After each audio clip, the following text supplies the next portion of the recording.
What is up everyone, 'tis I, Z Gaming Guy, and welcome back to another episode of Z Talks. If you are unaware of how this works, basically I ask you questions, and you guys answer them, and I go through and read your answers, and you ask me questions, I answer them, and you elaborate further, so on. So first we always go back and start off with some of your responses to the earlier questions or subjects, and I'll go through that, and then we'll move on to the new ones. So as for last time, the only thing you guys really answered back on was when I asked about like if there are any words that you think should never be said, like are absolutely taboo, you know, like the N-word or fag or something like that. And everyone was on the same page in this regards. Basically everyone said, normally I'd take out a certain comment and highlight stuff, but since everyone was singing the same tune, I'm just gonna summarize it basically as there shouldn't be any words that we shouldn't be allowed to say, but don't be a dick, you know what I mean? You know, like if we're just using any word like casual conversation, maybe referencing something, or maybe just saying it just like, you know, whatever, then it's just like, it's just a word, it's not a big deal. But if you're going out of your way to call someone a name, then that's just kind of, you shouldn't do that anyway. It doesn't really matter what the word is, you know what I mean? So that was the general consensus, and with that done, we're gonna move on to today's questions. Starting off, we have Kieran asking, you're allowed to invite 4 guests to dinner, anyone, dead or alive. One has to be a YouTuber, one an actor/actress, one a family member, and the other an artist, solo or band. Give your reason why. Love the Z Talks. Keep it up. Thank you. So basically you're asking me who my favorite in each thing is. Well, I'm gonna ignore the family member one because that one's let's put that one to the side, alright? I think for YouTuber, I would probably go with Jacksepticeye, which might surprise some of you, but Jack and I were the same age. He got kind of out there due to PewDiePie shouting him out. And mine was kind of similar, you know, with like I got out there because of Dashy's thing. He didn't go out of his way to say anything, but it was still like I was kind of linked to another YouTuber. And for a long time, Jack was told he was copying PewDiePie.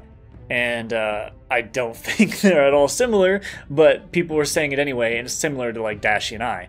So I'd like to sit down and talk with him and be like, wow, how was it? Like, how'd you handle this and that and all this stuff? So I think that'd be interesting to talk to him.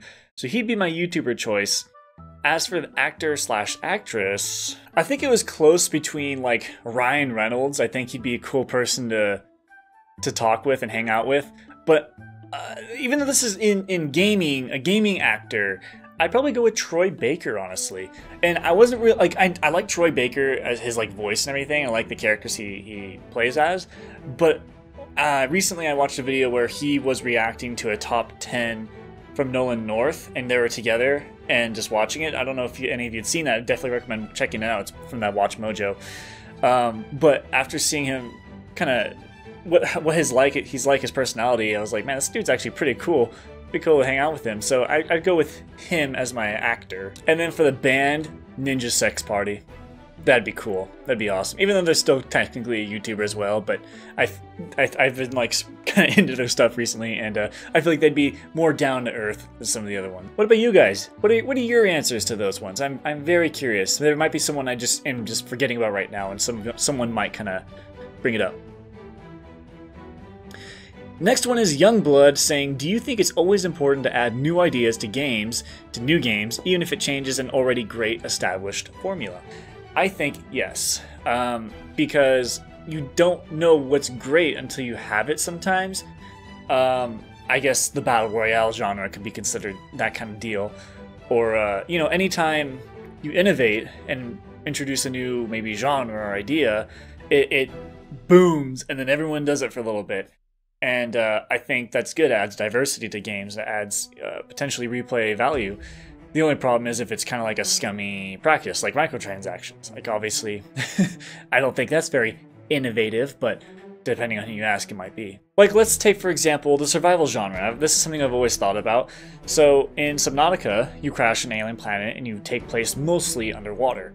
So how cool would it be, though, if you did the whole campaign of Subnautica, you built a ship and you escaped planet, and now you have a survival simulation out in space, or maybe another planet, or maybe you land back on Earth and it's been taken over by something, and it turns into the same kind of survival core, but the location is vastly different, and maybe the weaponry and everything is very different, and it kind of like, there's like arcs to each story. So you had the water arc, I guess you could say, and that was taken care of, and that'd be pretty cool. So it's like, it's not just, oh, you're stuck on this island or something.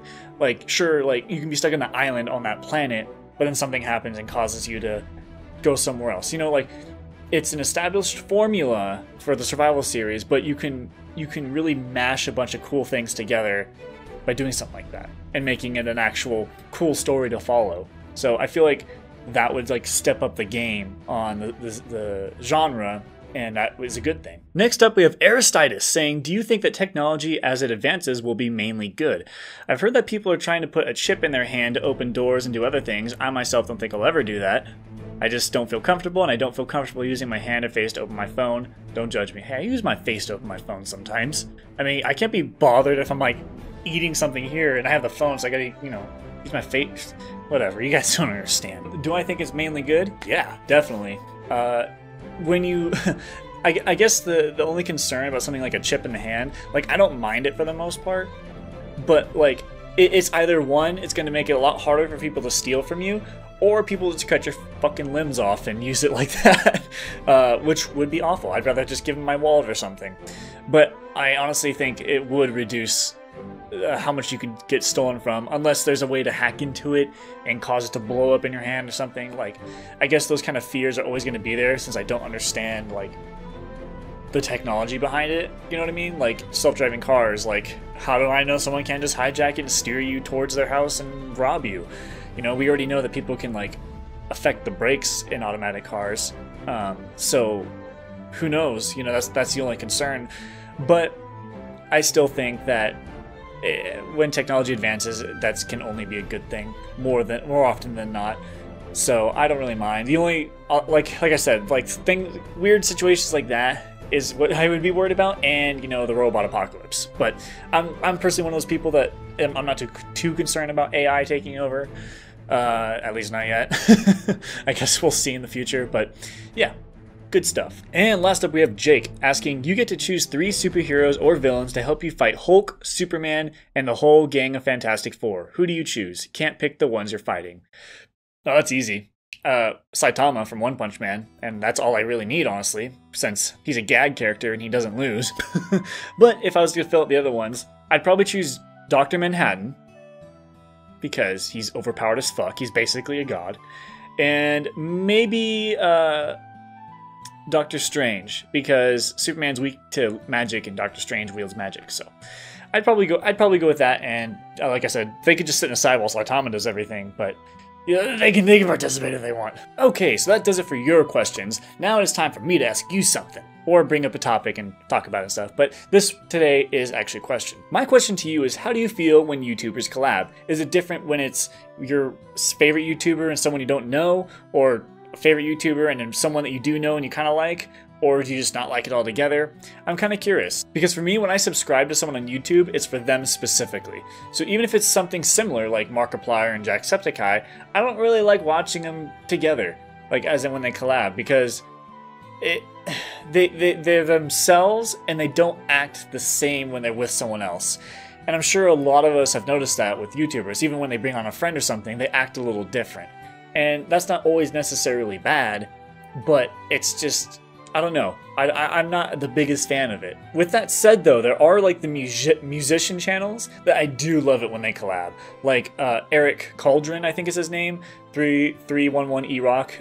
When he's the guitarist, and then when he collabs with like singers on YouTube, it's super cool. But I guess gaming is a little different, and maybe sometimes like you're more of a fan of one than the other, so you're like, oh, I hope they get a little bit more of the spotlight, but you feel like the other one's taking it, so you have this like, no, get away, I like the other guy more, you know? I'm just like, I don't know, am I the only one who feels like this? And as a side question, if I was to collab with someone, who would you like it to be? Just a dream collab, I guess.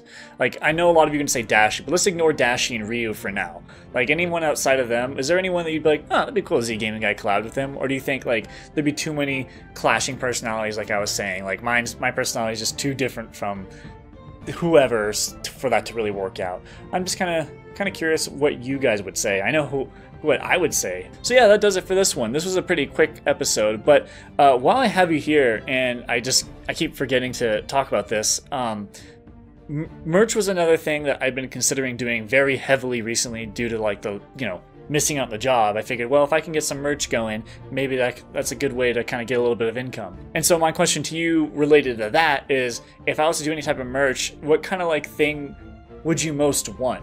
So like we're getting into winter, and I did consider doing a beanie similar style to this, because maybe you'd like it for when it gets colder. And then of course there's the safer option, which is like a shirt.